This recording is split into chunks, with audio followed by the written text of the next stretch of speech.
Hey, I'm Chase from Eric's Curiosa, and I'm joined by Simon.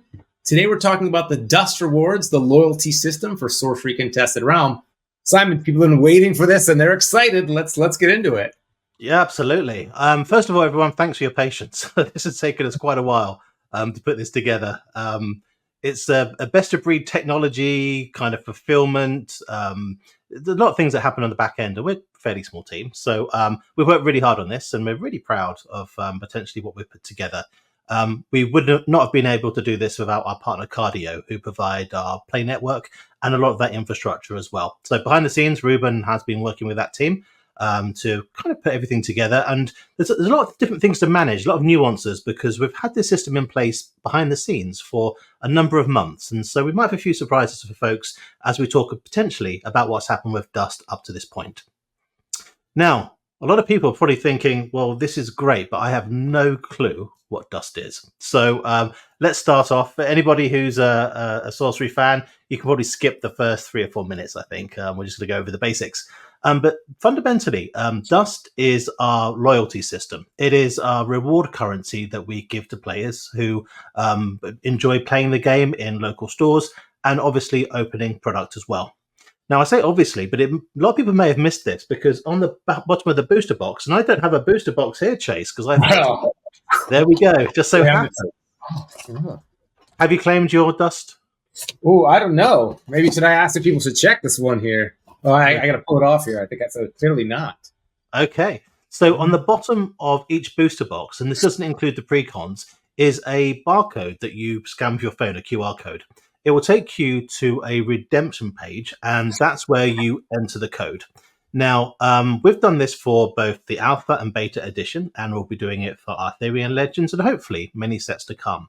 But this redemption process is actually quite useful for us as well. In addition to being able to offer rewards to people, we actually get a lot of data, which is quite important to us. We get to see patterns as to how people open boxes, where they're located geographically, and it really helps us to try and anticipate demand a little bit, understand your customer. So from our point of view, it is quite beneficial. We're not collecting a lot of personal information or anything like this. But, I was going to just assure people that this is not really the part of this process. But it's a great system for us to get a little bit of that second touch data, which helps us build our business and hopefully quite reliably get rewards to people as well. With the Dust system, as I mentioned, if you participate in a sanctioned event on the Play Network, you can also acquire Dust as a reward there. And we're going to actually be going through how that's awarded. We want to be very transparent with the Dust system to take people through it step by step. Now, before we do that, I'm going to basically go through a few of the rules. We have to ask that people kind of cooperate with us a little bit because, again, small team, we don't want to spend a lot of time having to manage this process as best possible. Now, with all the rewards, we are acutely aware that Sorcery is a pretty collectible game and people like to have all of the cards. So what our aim is to get the rewards out there really sort of like as broadly as possible. And so with that in mind, we have limits on the number of rewards per person on the platform. In addition to this, we really want to enforce a 1 per household limit on some of these rewards as well. So if you are thinking about redeeming multiple different awards and, trying to basically maybe get 10 Pudge Butchers or something, we would ask you, please don't do that. That'd be very helpful to us. We want to make sure these rewards go as far as possible. We will monitor abuse of the platform. And if we see any abuse, we will unfortunately have to take action. And that will be the closure of the account immediately. So just be warned. I'm sure that a lot of people won't do this, but the internet's the internet, and we know kind of how things are. In addition to that, we also can track bad behavior at the event level as well. And so if you're a store or working with a store and you think that maybe you could start up a draft real quick and it lasts a couple of minutes, and you please don't do that. We don't want to have to take any action. We just really want people to enjoy game. And this is really supposed to be fun. Now, one of the technical limitations we have is we can't transfer Dust between different accounts. So bear that in mind. I know that some people have held on to their barcodes and they're going to redeem them at a later stage. Be mindful with the redemption, however, that process can get very bogged down, especially during peak demand as well. So again, just be a little bit careful about how you manage that process. It's not for us to determine what people do with these dust codes, and we quite frankly enjoy the ecosystem that is built around Sorcery. It's one of our aims as a business that people build around our brand, and they really enjoy all the other areas as well. We are not able to help you with any boxes that you've thrown away, unfortunately. We start getting into a little bit of a murky area here where we have to ask for proof, and obviously people sell boxes and things like that. So I spoke to the team, and it's easier for us if we say, unfortunately, we're not able to do that. Bear in mind, however, that if you play Sorcery, you can acquire dust over time. So, not all is lost. And in future, we really hope that people understand that. We will be providing regular bulletins to people to remind them of how to redeem their dust from the boxes as well. Up until this point, myself and Chase have had... How many emails have you had about dust so far, Chase? A lot. Let's just leave it at that. It's a lot. Yeah. And that's just email, not the direct messages you're saying? Yeah, so it's from all around the internet, we get a whole bunch of questions. Most of this, and I would say probably putting a rough figure on it, about 4/5, 80% of people who get in touch say, I can't find my dust. And the reason for that is that they're looking at the wrong email. People basically may have registered with email 1 and then they're using email 2, and it's a bit confusing there. We're actually improving the platform to give better notification as to which email people have used. But just before you think about even getting in contact with us, do your due diligence. It's going to make it a lot easier for us. The initial rollout on Friday the 10th, if anyone's watching in the future, it's going to be pretty heavy to the systems. We've known that. We've seen some of our partners and how things have been. So we're kind of mindful that while we've scaled up, we do anticipate things maybe a little bit bogged down. So we're going to be here for the duration to help people through this process. And like I said, we just want to forewarn people, if you've got dust codes, go ahead and get those redeemed as soon as you can ahead of Friday. That kind of brings up a good point then. It's like, well, how do people get dust, right? Well, the first thing you want to make sure you do before we even start adding dust onto your account is that you have an account, right, that you've made at SorceryTCG.com. That is linked between Curiosa.io, our deck builder, as well as the Sorcery Play Network. And then you got to make sure, as we mentioned before, you're checking the bottom of your booster box that has the serial numbers there. That's what you're going to be using to authenticate your box and redeem for dust points. Now, the big thing here is that you can also, it's not limited to just collectability, and that's what's so exciting about the Sorcery Play Network. Jesse and I have a video on this that you can watch that has more details, but the key thing is that through participation, through playing and finding events on the Sorcery Play Network, you can actually acquire dust to unlock these promos and all the cool things that you've seen. So, there's not only the collectability side, but there's also the engagement side and joining the community, going down to your local store, pulling your friends together and meeting up and kind of bringing everyone together to work towards these cool rewards. Absolutely. And really, this is what it's all about. Our sort of our organized play strategy has been to let people enjoy playing the game. I think a lot of us have had experience with different levels of organized play, and people get different things out of it from different times. But fundamentally, if people are having fun, then we want to reward people. And what we've elected to do is actually, with the dust we're rewarding for the Play Network, is to do it in 2 different ways. You don't have to win every single game to earn dust. Just showing up and playing with friends and having a good time will actually start you on that path. I want to talk a little bit about the dust rewards here. And in the interest of transparency, we're actually telling you exactly how much dust you earn for each activity. We would advise people, don't optimize gameplay just to grind it out. It is supposed to be fun. So you can see here, this is the participation dust grant. And so this is for showing up. Now, you can see here we have some different event types. So we have things like Learn to Play, a casual meetup, and then we get into the more sort of like official draft tournament, sealed tournament, and also a constructed tournament as well. Now, the baseline for dust for participation in any event is 30 dust, which is quite a lot. We've been quite generous with this as well. So if you're doing a casual meetup, this will span every single event type. So there's no accelerator by having a larger event. We just want people to get together, have fun. Now, with the Learn to Plays, there is a restriction. We've decided that if you're going to have an event of over 16 people, we're not going to grant dust. And that might seem a little unusual. But the reason for that is we want learn to plays to be very intimate types of experiences where people can have people and have oversight. They can talk to people. So we don't want to encourage like mass learn to plays. We really want people to share their passion with their friends and hopefully new friends as well. Now, what you will see in terms of the tournament categories, as you have larger tournaments, you can collect more dust. So it goes from 30 to 40 to 50 to 60 to 70. We want to get as many people together as possible. And at any point in time, we may kind of take another look at this and maybe move some numbers around depending on what we see. We love the fact that people can get together at scale, and we really want to encourage that as well.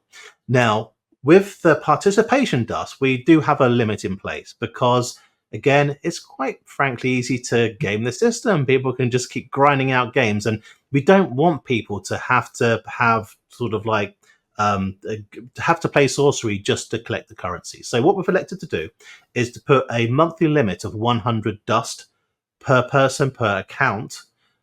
So basically, once you hit that sort of maximum, then that's all you'll be rewarded for that month.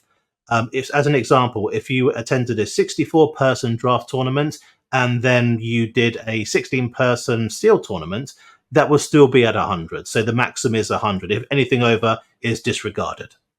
Now, this allows you to start getting into earning some of these rewards as well. But what a lot of people are focused on is achievements. How well am I doing? If I play sorcery well, will I get more dust? And the answer is yes. Now, we took a look at this since we did our initial calculations. I spoke to Eric about it, and Eric kind of thought to himself, well, if people are playing well, we should really reward that. So what we've done is we've upped the level of achievement dust fairly significantly here. As you can see, if you're playing an 8-person tournament and you place first, you can get 200 dust. If you rank second, you get 100. And this scales all the way up to very large tournaments like 64 people plus. We get 3,000 dust for coming first. So you will earn that dust plus the participation dust as long as you haven't gone over the threshold. So again, we want to be very transparent about all of these figures, these numbers, so you can kind of figure out how you want to play. And we really encourage people to play competitively so they can have fun. Sorcery at its heart is always going to be a kitchen table game. And that's really what we want to do with the whole project the whole time. But then again, people want to have fun. We want to help support them as well and get some cool rewards. Just finally, bit of legalese here. We do reserve the right to change things at any particular point in time, and it's kind of advisable for this. This is a new initiative for a small company, so we want to make sure we can tune this accordingly. It has to be self-sustainable. It has to be something which pays for itself, and we believe it will be with the plans we put in place at the moment. So this is great, Simon. What if I've already been playing in events ongoing over this past year? What then? Too bad. No. First of all, thank you. Thank you for people who've been to stores to support your local game groups and just really enjoyed Sorcery. I know so many people are not just players, but they're advocates. I've been to many game stores where people are playing and they bring in new friends. They really want to share their passion for the game. Keep doing that, please. This is what Dust is for. If you're the person that's continuously advocating for the game and working with the store to have tournaments, to have casual play, you will be rewarded. We are going to reward Dust retroactively for all of the recorded activity that we have. Now, the rewards will be based on the granting system we've already mentioned. But one thing we're going to do as a thank you is we're going to remove the threshold of 100 per month for the past 5 months. So if people have really ground out a bunch of games, bringing on new players, guess what? You lucked out. You're going to get a whole bunch of dust. So thank you very much for doing that. We really appreciate it. I think at release, Ruben is currently working on like an audit for each individual player. And when you go and view your dust, you actually see the how you rewarded dust over time. So it will basically be the grant of dust, and it will have information based on your performance. It's going to be quite lightweight to start with, but there will be a way that you can see that. In terms of infrastructure, sometimes there is a slight delay as we synchronize between systems as well. This is not real time. Probably within an hour, things start showing up. So just bear with us when we actually get the results from any kind of tournament before you see it granted within your profile as well. One thing which is really challenging for us is to have to investigate every person's dust balance. Now, we will do it in the most serious cases, but you have to understand it's very, very hard for us to do this. And so, if we're a little bit off, then I don't think we are, because we've done a lot of work to sort of consolidate the data that we have already. We are aware of a couple of very large tournaments where we need to look at those again to make sure people are rewarded properly, but we're not going to be investigating everybody's balance to comment on that. It's just not feasible for us. We can't do it. So, like I said, we want to set the bar with this current launch. What you see is what you have. Again, if there are any issues, please get back to us. But this does not include like throwing away booster boxes and stuff like that. We can't do it. So we feel like we've got a pretty cool system here. I really hope people enjoy it. It's designed to be fun. It's designed to be fairly generous from us to you guys. We have to balance the different ways that people can accumulate the rewards as well.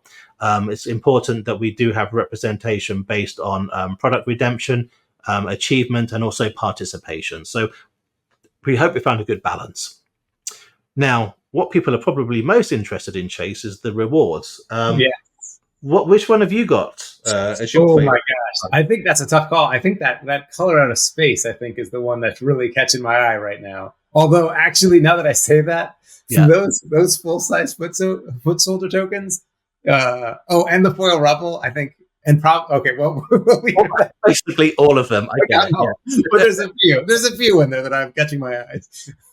Okay, so we're not going to announce the costs of each item at this stage. What I will say is that I believe I'm probably going to get in trouble and get this wrong. You may have to edit this, Chase, because I think it's correct that the rewards start at 200 dust and they scale up to just under 2,000 dust. Okay, just to give you guys a kind of feel for what's going on here. So, and we do reserve the right to maybe drop in surprise rewards over time. These are probably not going to be functionally unique types of rewards, but maybe some stuff from our past that we've kind of had in, which people really would love to get their hands on. We might be able to do a few things like that. I'll speak to Eric, see what we have in the vault. We don't have very much, but what we'll do is we may drop things on. So keep your eyes peeled. Always keep checking the platform.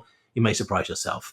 The rewards themselves are located in our US warehouse. We work with Cardio, great company. They do all the fulfillment for us. And what happens as they receive the order, you pay the postage and processing fees, and then we send the items to you. So you'll probably be encouraged to group your items together.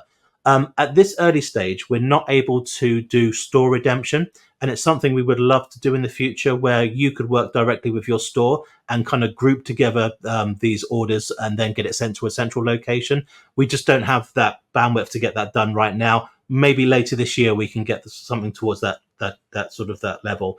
Also, we are acutely aware of the burden for international customers outside of North America, and we are making some we're developing some sort of strategies on how we can help those, but unfortunately that's not going to happen initially. So yes, we do anticipate that the postage cost may be slightly higher in certain regions, and our apologies for that. We really can't do much about it.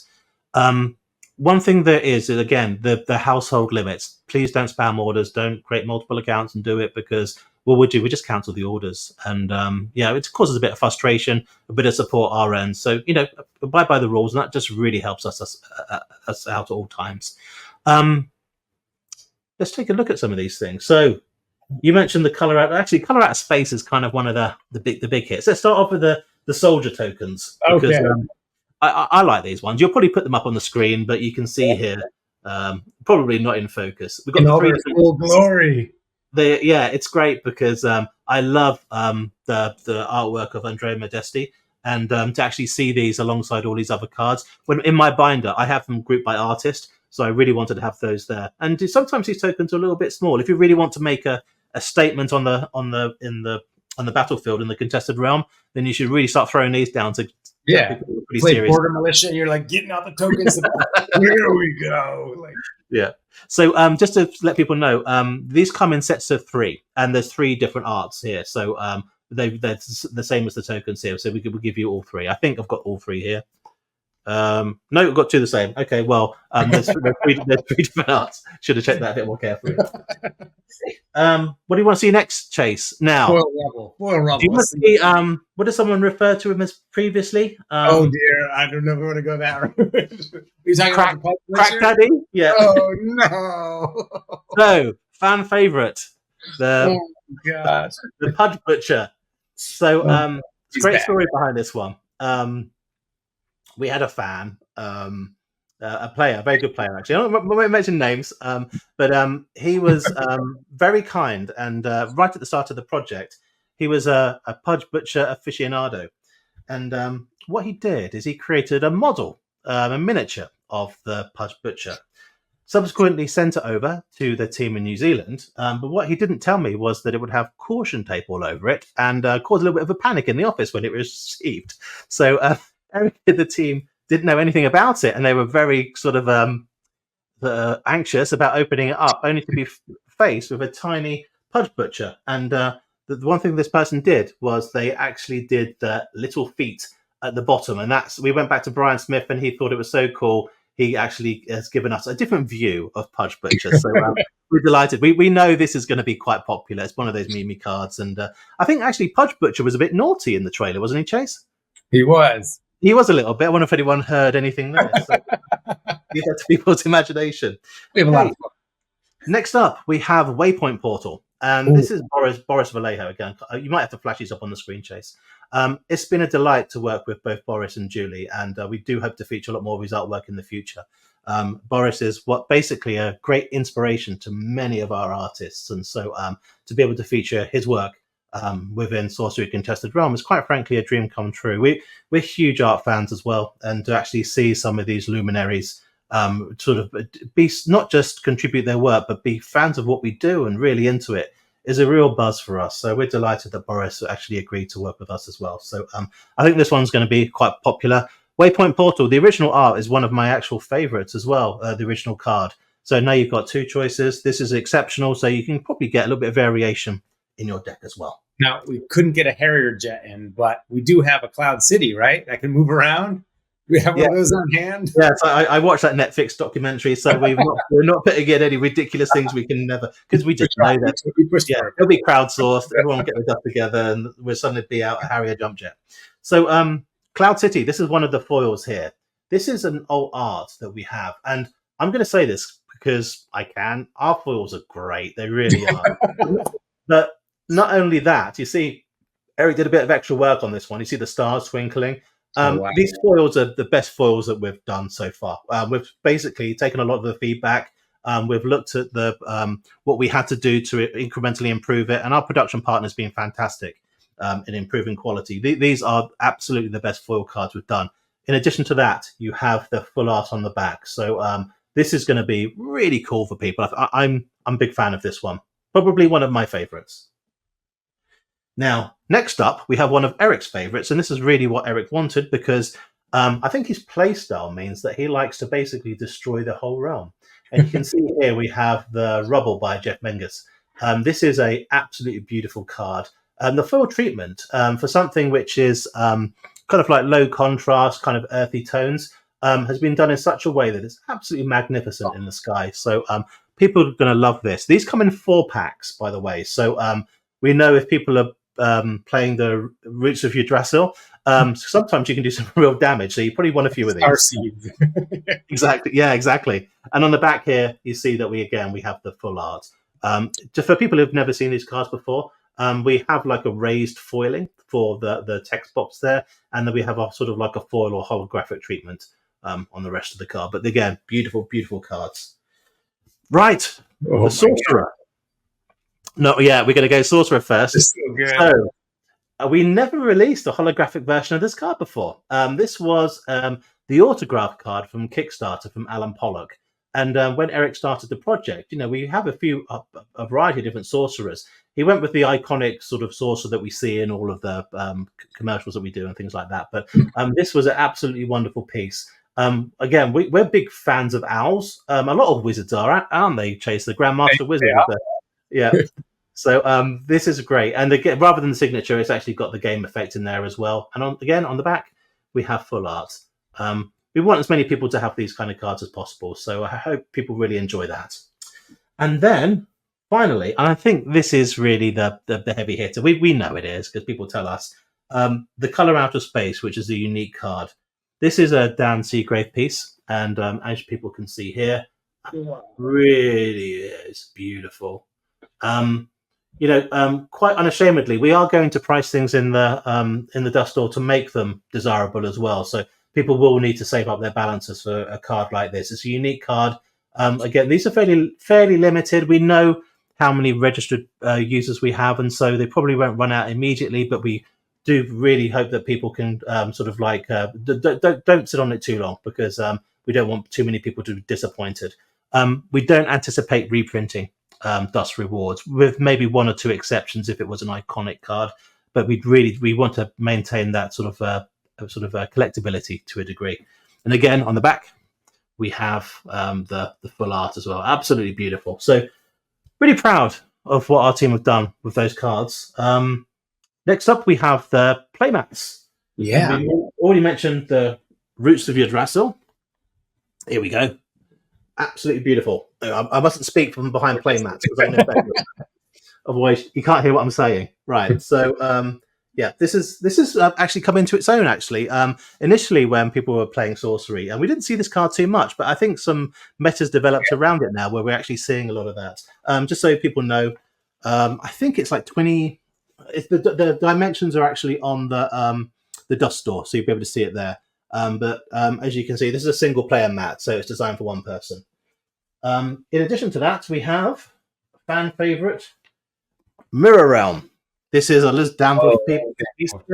A single player. So we did a 2-player version for the Kickstarter campaign, and I think pretty much everyone in the whole world was really kicking themselves they didn't get it. So what we did, we have a second chance here to get Mirror Realm, but it's only for single player. So if you've got the 2-player one, you can boast in front of your friends you got something special, but also no one's really missing out that much here. So we really hope people can get the play mats. And we've costed the play mats pretty fairly, actually, in the dust store. So hopefully people can get them on the tabletop as soon as they can. Next up, this is a really, really good piece of art. And as you can see here, we have Watchtower by Jeff Meggers again. So so many people have said that they absolutely love this. And Jeff is a real master at creating these kind of landscapes as well. So we're delighted to be able to feature this. Again, single player. There we go. We might need a better system to show play mats off in future. And those, I've seen people put those head to head, and that just makes this beautiful two towers. Oh, so good. Wonderful. And then finally, we have Drew Tucker, who is absolutely magnificent. Drew's art really speaks to me, it's fair to say, and I've been a bit naughty and I've got a couple of his pieces. But you can see here, we have, this is the Primordial Spring, is that right? Yeah. Yep. So Drew's style is very brush heavy. So one cool thing about having a playmat is it really looks like a piece of art. You can see the brush strokes on it. It's really remarkable. With these playmats, the grid extends all the way to the edge. So there's no border on it. So you can actually put it head to head with your opponent. And this is kind of one of the new styles of playmats that we'll be promoting. So now some people will say, I've seen these before, and they may well have done, because we did the artist series mats of these. The artist series are different because these are not serialized. So we provide the artist series mats to artists so they can sign them and enumerate them and sell them to people who just really appreciate the artist. And they do that sort of using their own like Patreon or their own store. And it's been very, very popular. I think pretty much all sold out now.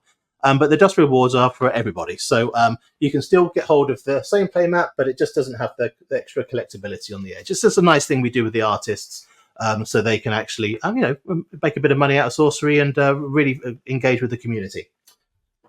What else have we got? Oh, merch. Yes, myself and Chase have been beautifully wearing. That's pretty good flex. Makes it look stronger, I think. That's extra dust. We'll tighten the sleeves a little bit or something. Yeah. Well, I'm filling mine out pretty well. So first of all, these are pretty stretchy for anyone who's a little bit larger like me. So I've worn this T-shirt, no exaggeration, over 50 times. Like I live in it. I've got 2 of them. So there's I think, have I got the blue one? You've got the grey one on. I can't see your That's colour. true. Yeah. So we're representing this, and they come all the way from, I think it's from medium all the way to XXXL. But the larger sizes are somewhat limited. So great t-shirts, very comfy, very what do you call it? Soft, and they wash super well. So I think people will absolutely love these. These are high quality t-shirts. We tried a few out, so yeah, this would be test driven by us. I hope it's not inappropriate for me to share that you are meticulous about sort of the wearables we have. We went through many iterations and trying shirts out to make sure it's the one like that feels right, and it comes across. So. Yeah, I want something which really can, look good even on someone like me. And then finally, we have the hoodie. Here we go. So this hoodie's in black.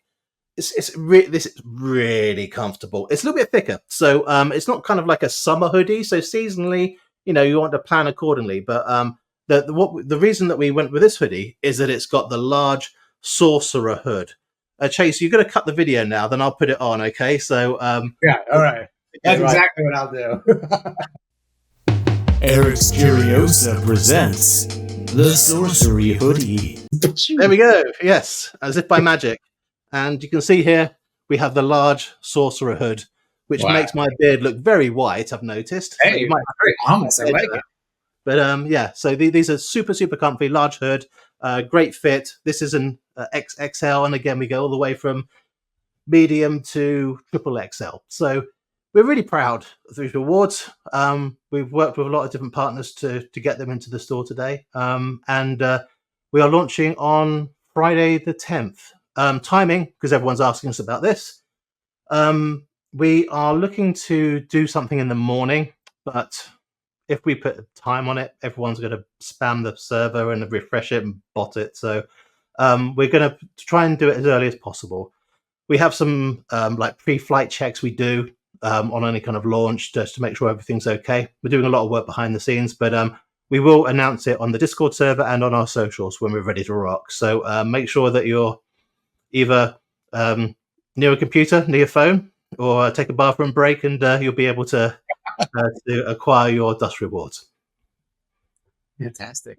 Well, we hope people are as excited as we are. I know it's been a long time coming, and it's been, I feel like I'm just so excited for people to get these things in their hands and start seeing these things in person. They look so good on camera. So, yeah.